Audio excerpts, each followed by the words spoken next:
Supreme court और high court के जो निर्णय हैं, ये सरकार की बाध्यता थी कि इसको लागू करना था।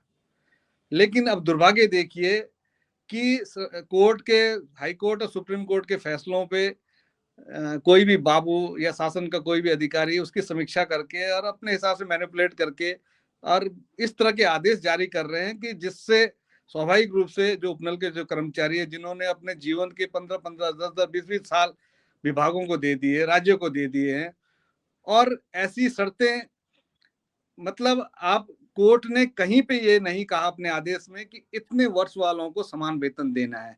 उसके बावजूद भी पहले कहा कि 12 वर्ष वालों को, फिर उसको आदेश संशोधित करके 10 वर्ष कर दिया गया, उसके बाद फिर संशोधन कर दिया गया, 1/1/2016 कर दिया गया। और अब जो अनुबंध की जो शर्तें, जो कार्मिक और वित्तीय और न्याय, पता नहीं कौन कौन विभागों ने जो एक खिचड़ी बना के जो प्रस्तुत की गई है, ये इतनी घोर आपत्तिजनक है कि उन शर्तों को अगर आप देखेंगे तो आपको वो पुराना युग याद आएगा कि जहां पर बंधुआ मजदूरी होती थी, जहां पर आदमी, कर्मचारी या कोई आदमी कुछ पैसे लेके और उसके बाद वो पैसे कभी उसका ना ब्याज कभी खत्म होता था, ना वो मूल खत्म हो, जीवन भर अपनी बेगारी करता रहता था, कभी वो बंधुआ मजदूरी करता है। नमस्कार, पहला दगड़ियों में पंकज रौतेला, आप देख रहे हैं उत्तराखंड न्यूज। उत्तराखंड में कर्मचारियों को लेकर एक पसोपेश की स्थिति, कंफ्यूजन की स्थिति पैदा हो गई है।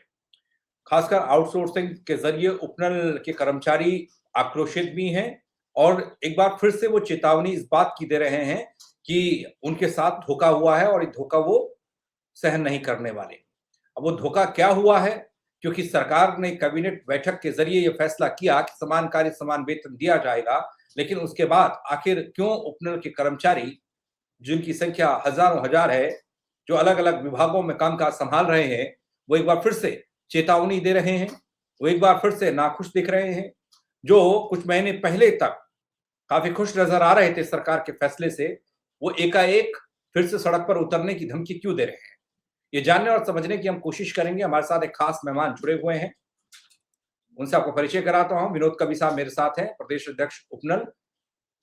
विनोद जी, स्वागत है आपका। मैं थोड़ा समझना चाहता हूं कि अभी तो कैबिनेट की बैठक हुई थी जिसमें आपके लंबे संघर्ष को विराम लगता हुआ दिखा, लेकिन आज एक बार फिर से आप लोग आक्रोशित दिखाई दे रहे हैं। तमाम कर्मचारी सवाल उठा रहे हैं, कह रहे हैं कि हमारे साथ धोखा हो रहा है। कौन सा और किस तरीके से धोखा कर्मचारी, उपनल कर्मचारियों के साथ हो रहा है? नमस्कार पंकज जी, धन्यवाद हमें अपनी बात रखने का अवसर दिया है। पंकज जी, सबसे पहले तो हमको थोड़ा सा मूल में जाना पड़ेगा, पीछे हमें जाना पड़ेगा कि भाई ये जो समस्या है ये कहाँ से पैदा हुई और फिर आखिर जो शासन द्वारा जो ये आदेश जो जारी किए गए हैं इसमें क्या कमियां हैं। तो मैं इसमें ये कहना चाह रहा हूँ कि माननीय उच्च न्यायालय द्वारा एक पीआईएल जो कुंदन सिंह बनाम उत्तराखंड सरकार थी, उस संबंध में एक निर्णय दिया था और उस निर्णय जितने भी राज्य भर के जो उपनल कर्मचारी है, माननीय न्यायालय से कि उनके लिए जो राज्य में जो प्रचलित नियमावली है, रेगुलेशन, पॉलिसियां, उसके तहत 1 वर्ष के भीतर चरणबद्ध तरीके से नियमित करें। दूसरा फैसला माननीय न्यायालय था कि आप जो कर्मचारी के दायरे में नहीं आता है तो उनको जो समान वेतन के लिए समान वेतन महंगाई भत्ते के साथ देंगे। बाकी तीसरा था कि जीएसटी नहीं काटा जाएगा जी। तो इसके संबंध में राज्य सरकार उच्चतम न्यायालय गई और उच्चतम न्यायालय में जो एसएलपी दाखिल की गई वो खारिज हुई। उसके पश्चात फिर सरकार याचिका में गई, वो भी सरकार की खारिज हो गई। अब चूंकि सुप्रीम कोर्ट और हाई कोर्ट के जो निर्णय हैं, ये सरकार की बाध्यता थी कि इसको लागू करना था। लेकिन अब दुर्भाग्य देखिए कि कोर्ट के, हाई कोर्ट और सुप्रीम कोर्ट के फैसलों पे कोई भी बाबू या शासन का कोई भी अधिकारी उसकी समीक्षा करके और अपने हिसाब से मैनिपुलेट करके और इस तरह के आदेश जारी कर रहे हैं कि जिससे स्वाभाविक रूप से जो उपनल के जो कर्मचारी है, जिन्होंने अपने जीवन के 15-15, 10-10, 20-20 साल विभागों को दे दिए, राज्यों को दे दिए हैं, और ऐसी शर्तें, मतलब आप, कोर्ट ने कहीं पे ये नहीं कहा अपने आदेश में कि इतने वर्ष वालों को समान वेतन देना है। उसके बावजूद भी पहले कहा कि 12 वर्ष वालों को, फिर उसको आदेश संशोधित करके 10 वर्ष कर दिया गया, उसके बाद फिर संशोधन कर दिया गया, 1/1/2016 कर दिया गया। और अब जो अनुबंध की जो शर्तें, जो कार्मिक और वित्तीय और न्याय, पता नहीं कौन कौन विभागों ने जो एक खिचड़ी बना के जो प्रस्तुत की गई है, ये इतनी घोर आपत्तिजनक है कि उन शर्तों को अगर आप देखेंगे तो आपको वो पुराना युग याद आएगा कि जहां पर बंधुआ मजदूरी होती थी, जहां पर आदमी कर्मचारी या कोई आदमी कुछ पैसे लेके और उसके बाद वो पैसे कभी उसका ना ब्याज कभी खत्म होता था, ना वो मूल खत्म हो, जीवन भर अपनी बेगारी करता रहता था, कभी वो बंधुआ मजदूरी करता है। ठीक वैसे ही इस कोर्ट के आदेशों का की अवमानना करते हुए जानबूझकर कैबिनेट ने क्या निर्णय दिया, हमें जो शासनादेश जारी किया गया कि चलिए कोई बात नहीं, एक बार के लिए उपनल कर्मचारी तैयार था कि समान वेतन के आदेश हुए हैं, तैयार था। अनुबंध की जी। शर्तें आप पढ़ेंगे, उन अनुबंध की शर्तों में पहला जो बिंदु है, उसमें यह कहा गया कि आप नियमितीकरण का दावा नहीं करेंगे। जब सर्वोच्च न्यायालय ने कह दिया है कि आपको इन आदेशों के तहत नियमित करना है, तो फिर कौन है वो अधिकारी जो इस तरह की शर्तें बना रहा है? ऐसी तमाम शर्तें इसमें, इस आदेश में जो अभी 3 फरवरी 2000 को जो जारी हुआ है, तो उसमें स्वाभाविक रूप से एक आक्रोश संविदा कर्मचारियों में इतने लंबे समय से जो काम कर रहे हैं। कैसे कैसे फर्क पड़ने वाला है? क्योंकि आप लोग तो समान वेतन समान कार्य वाला जो मसला था उसको लेकर काफी खुश थे ना। अब ये जो नया एग्रीमेंट आया इसको लेकर आप लोग नाखुश दिख रहे हैं और चेतावनी दे रहे हैं कि नहीं, हम ये एग्रीमेंट मानने वाले नहीं है। बिना इस एग्रीमेंट के काम आगे बढ़ेगा नहीं। जो ये एग्रीमेंट की शर्तें हैं, मैं आपको फिर पुनः दोहराना चाहता हूं कि इस शर्तों में EPF act, ESI act, bonus act, gratuity act, ये तमाम जो कानून जो कोई सड़क पे नहीं बने, संसद में बन के आए हैं, उन कानूनों का सरासर उल्लंघन है। ग्रेच्युटी को कह दिया गया कि आपको जो मूल जो फिक्स वेतन मिलेगा उसमें जोड़ दिया गया है। कैसे जोड़ दिया गया भाई? ग्रेच्युटी एक्ट तो पढ़ लेते कम से कम। इसको तो, ग्रेच्युटी को तो आप वेतन के साथ समायोजित कर ही नहीं सकते हैं, लेकिन उसके बावजूद भी ये सब चीज किया गया है। अवकाश को लेके इन्होंने कहा कि हम 12 सीएल देंगे और 15 ईएल देंगे, तो ये तो उपनल से पहले से ही मिलती थी।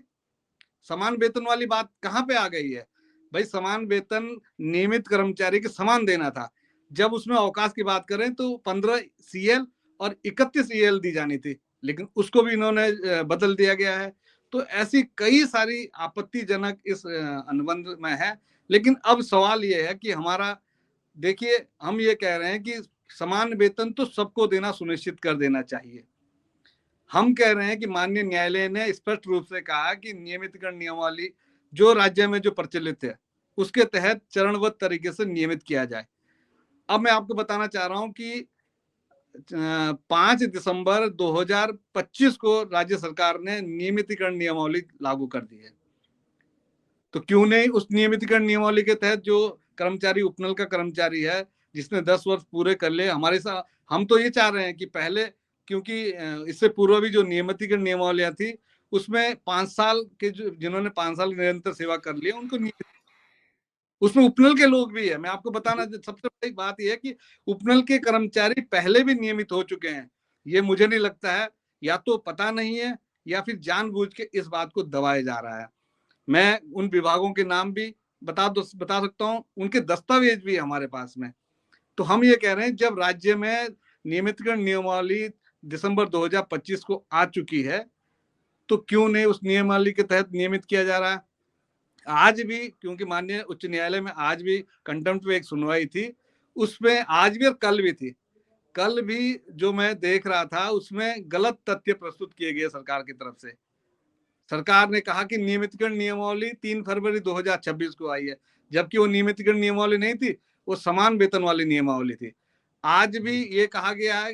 फिर उस पर कल जब माननीय न्यायालय ने कहा कि आप डाटा बताएं कि कितने लोगों को, उपनल के कर्मचारियों को नियमित किया गया है, कोई नहीं बता रहा है, कोई आंकड़े ही नहीं है। तो सरासर कोर्ट को भी गुमराह किया जा रहा है और शासन के कुछ अधिकारियों के द्वारा सरकार को भी गुमराह किया जा रहा है, ऐसा हमें लगता है। सचिव कार्मिक को तलब किया है कोर्ट ने, ऐसी कोई जानकारी आई निकल कर, आप तक भी ये खबर पहुंची होगी। क्या कुछ हुआ है? क्या पूछा जा रहा है और क्या पूछा जाएगा?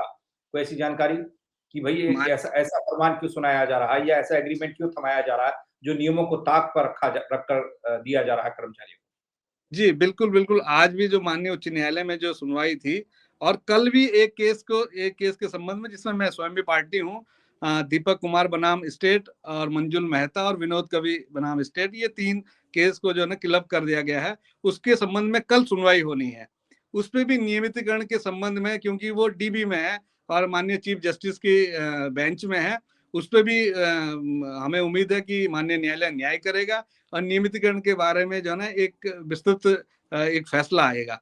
फैसला तो आ चुका है, सरकार को लागू करना माननीय न्यायालय बार-बार कह चुका है कि ये आपकी बाध्यता है, आपको इस नियमितीकरण करना है। किसी भी सूरत में जो कर्मचारी जिन्होंने इतने वर्ष विभागों को दे दिए हैं, उनका नियमितीकरण करना है। आज का जो सवाल है, जो माननीय न्यायालय द्वारा सचिव कार्मिक को जो तलब किया गया है, वो यही है कि आप कोर्ट की लगातार अवमानना कर रहे हैं। इसलिए व्यक्तिगत रूप से कोर्ट ने कहा कि आप जो है प्रस्तुत हों और जो आंकड़े, जो तथ्य जो प्रस्तुत किए गए हैं, आज भी जब महाधिवक्ता द्वारा जब ये कहा गया कि राज्य सरकार ने नियमितीकरण नियमावली जारी कर दी है, बिल्कुल हम कह रहे हैं कि जारी कर दी है। तो अगर ऐसा है तो सरकार कहे कि इस नियमावली के तहत हम उपनल के कर्मचारियों को भी नियमित करने वाले हैं। लेकिन सरकार की तरफ से या जो सरकार की तरफ से जो अधिवक्ता जो माननीय न्यायालय के सामने खड़े हो रहे हैं, वो कहीं न कहीं माननीय न्यायालय को भी गुमराह कर रहे हैं, सरकार को भी गुमराह कर रहे हैं। विनोद जी, कितने कितने कर्मचारी इसमें प्रभावित हो रहे हैं जो इस लाभ से वंचित हैं? एक सवाल तो ये, उपनल के अलावा दूसरे आउटसोर्स कर्मचारियों का भी जिक्र है क्या? सबके लिए नियम एक ही है, इसी नियम के साथ काम हो रहा है या अलग अलग नियम? ये देखिए सर, ऐसा है कि अभी फिलहाल राज्य में जो विभिन्न विभागों में है, उसमें कई सारे निगम भी है, कई सारे विभाग भी है, सचिवालय वगैरह ऐसे इस तरह से है। ये लगभग 22,000 के आसपास जो कर्मचारी हैं ये भी काम कर रहे हैं और इसमें सबसे बड़ा जो संख्या है मुझे लगता है कि वो ऊर्जा निगमों का है। ऊर्जा निगम जैसा आवश्यक डिपार्टमेंट, जहाँ पर जो बिजली घर, जो जितने भी हमारे प्रदेश की जो बिजली व्यवस्था है, जो बिजली घरों की व्यवस्था है, वो 80%, 80% जो जिम्मेदारी है उपनल के कर्मचारियों के ऊपर है। लाइन का काम उनके ऊपर है। और जहाँ तक आउटसोर्स की जो और बात है, तो वो और तरह के आउटसोर्स भी है। सरकार ने कई सारी एजेंसियां बना रखी है उनके माध्यम से, लेकिन फिलहाल जो माननीय उच्च न्यायालय का निर्णय है वो उपनल के कर्मचारियों के परिप्रेक्ष्य में दिया गया है और मुझे लगता है कि राज्य सरकार को तत्काल इस पे कार्रवाई करनी चाहिए। मैं एक बार फिर दोहराना चाहता हूँ कि पूर्व की जो नियमितीकरण नियमावलियां हैं, उन नियमावलियों में उपनल के कर्मचारी नियमित हो चुके हैं। ये शासन के अधिकारियों तक भी पहुंच जाना चाहिए। हो सकता है उनके बाद जानकारी में हो, लेकिन वो छुपा रहे हैं। इनमें सगंध पौधा केंद्र, दूसरा सचिवालय प्रशासन हो गया, सिडकुल, ऐसे तमाम विभाग है जहां पर उपनल के कर्मचारियों को अच्छे पदों पे, नीचे के क्लास 3 नहीं, क्लास 4 नहीं, ये क्लास 2 तक के पदों पे जो है ना नियमित किए गए हैं। तो इसलिए कोई ऐसी दिक्कत नहीं होनी चाहिए। और मतलब ये जिन लोगों ने अपने जीवन के सारे बहुमूल्य समय विभागों को दे दिया, सरकार को दे दिया, राज्य को दे दिया, तो कोई दिक्कत नहीं होनी चाहिए। अनुभवी लोग हैं, शिक्षित जो योग्यता है वो पूर्ण करते हैं, तो कुल मिला के जो है ना नियमितीकरण होना चाहिए। क्यों क्यों ऐसा हो रहा होगा? क्योंकि अभी तो ऐसा लगा था कि पॉजिटिव वे में आप लोगों के साथ सरकार खड़ी है या प्रशासनिक जो फैसले हुए वो आपके पक्ष में जाते हुए दिखाई दिए। अचानक से ऐसा क्यों हो रहा है कि कन्फ्यूजन में या एक अलग तरह के जाल में फँसाया जा रहा है या फँस रहे हैं आप लोग? क्यों ऐसा हो रहा है? इसके पीछे का कारण क्या होगा? देखिए सर, ऐसा है कि ये बिल्कुल आपने बिल्कुल सही कहा। ये कुछ लोग जो नकारात्मक मानसिकता के जो लोग हैं और जो ये समझते हैं कि अगर उपनल का कर्मचारी नियमित हो जाएगा तो उनके जेब से कुछ जाने वाला है। ये ऐसी मानसिकता के लोग वो विभागों में बैठे हुए हैं, शासन में भी बैठे हुए हैं। और ये दुर्भाग्य है, मैं बार-बार कह रहा हूँ, दुर्भाग्य है कि ये अधिकारी जो कोर्ट के आदेशों की अपने हिसाब से समीक्षा कर रहे हैं, तो ये बहुत दुर्भाग्यपूर्ण है। माननीय न्यायालय के निर्णय का बिल्कुल अक्षरशः अनुपालन होना चाहिए और राज्य सरकार को कैबिनेट मंत्री, चाहे वो जो कैबिनेट जो उप समिति थी जिसमें माननीय सुबोध उनियाल जी और माननीय सौरभ बहुगुणा जी थे, उनको भी ध्यान लेना चाहिए। मुख्यमंत्री जी को विशेष तौर पे ये कहीं ना कहीं एक साजिश भी हो सकती है सरकार को बदनाम करने की, कि ये क्योंकि चुनावी वर्ष है और अगर इनका नियमितीकरण हो जाएगा तो सरकार को फायदा मिलेगा, नुकसान होगा, ये इसके पीछे इस चीज को भी देखा जा सकता है। तो ये कहीं ना कहीं जो शासन में बैठे हुए अधिकारी है, ये जानबूझ के मैनिपुलेटेड करके इस तरह के आदेश जारी कर रहे हैं, जिससे आक्रोश हो, राज्य में औद्योगिक अशांति फैले और कहीं ना कहीं आंदोलन की स्थिति पैदा हो जाए। अच्छा, जो समान काम समान कार्य वाला जो वेतन जो फैसला था कैबिनेट का, वो क्या इन एग्रीमेंट, इन शर्तों के बाद आपको मिलना था उसका लाभ, या उसका लाभ मिल रहा है? वो कब क्या होना था? कब से लागू होना था? नहीं, देखिए ऐसा है, जो पहली बात तो ये है कि कहीं पे भी कोई स्पष्टता नहीं है। चाहे वो जब कोर्ट का निर्णय नियमितीकरण को लेके है, तो नियमितीकरण होना चाहिए, जो नियमितीकरण नियमावली राज्य में प्रचलित है। पहली बात तो ये है। दूसरी जी। बात, जो समान वेतन की जहां तक बात है, ये मैं बार बार कह रहा हूं इस बात को कि ये कहीं पे भी कोर्ट के आदेश में, ये आज भी माननीय न्यायालय द्वारा यही कहा गया कि क्या कहीं कोई कट ऑफ डेट या कहीं टाइम की बाउंडेशन कोई कोर्ट ने लगाई है कि इतने वर्ष वालों को समान वेतन देना है। जी। कोर्ट हर भी उस व्यक्ति को जो उपनल से काम कर रहा है उसको समान वेतन दिया जाए, लेकिन उसके बावजूद भी अब समझ में नहीं आ रहा कि ये कैसे हुआ कि पहले आप 12 साल कह रहे हो, फिर आप उसको 10 साल कर रहे हो, फिर आप उसके बाद जो ना एक एक 2016 कर रहे हो। तो ये चीजें कोई या तो जबरदस्ती जो ना इस तरह की बातें करके गुमराह कर रहा है कैबिनेट समिति को भी, तो कहीं ना कहीं ये कुछ गड़बड़ हुआ है जरूर करके। तो मतलब ये अभी समान कार्य समान वेतन वाला रूल भी अभी लागू नहीं है, यानी फॉलो नहीं हो रहा है ना? ये भी नहीं फॉलो हो रहा है। ये अभी कब तो कैसे अभी जिन विभागों से भी हमारे, जैसे मैं ऊर्जा विभाग में हूँ, तो मेरे ऊर्जा विभाग के जो अधिकारी है, जो एचआर मैनेजमेंट है, उनसे भी बात हुई है। तो उनके द्वारा यही है कि हम आंकड़े जुटा रहे हैं, लगातार आंकड़ों का खेल चल रहा है, जबकि ये पिछले 2018 का निर्णय है।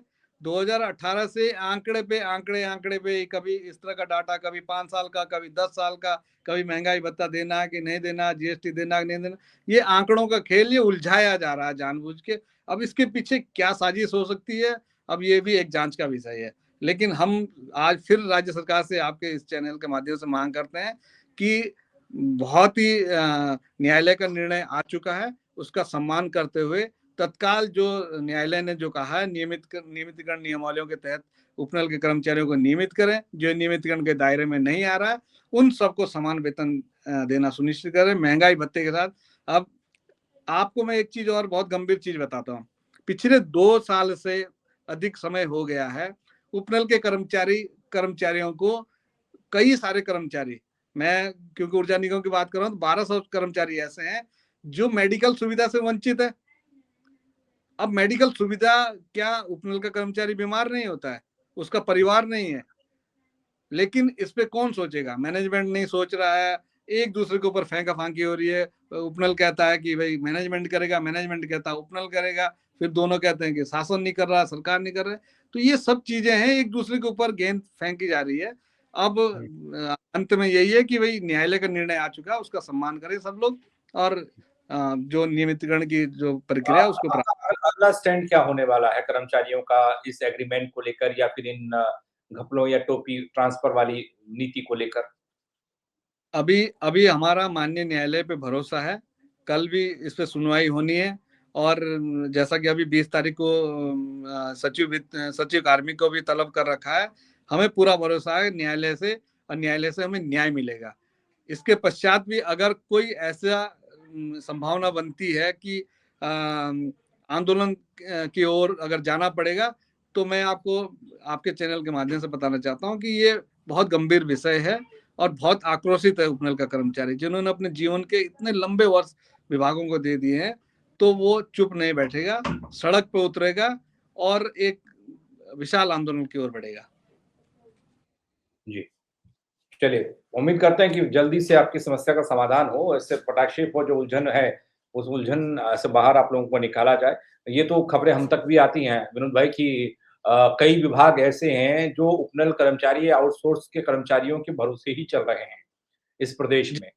एक बिल्कुल। सरकारी कर्मचारी होगा तो उसके उसके टीम में 6 उपनल या फिर आउटसोर्स कर्मचारी उस काम-काज को सँभाल रहे होंगे, चाहे वो कंप्यूटर का काम हो, चाहे फील्ड का काम हो, चाहे वो हार्ड वर्क का काम हो, फील्ड का काम हो, इधर का काम हो, ऑफ़िस का काम हो, वो हम सब भी देख रहे हैं, वो प्रदेश की जनता भी देख रही है।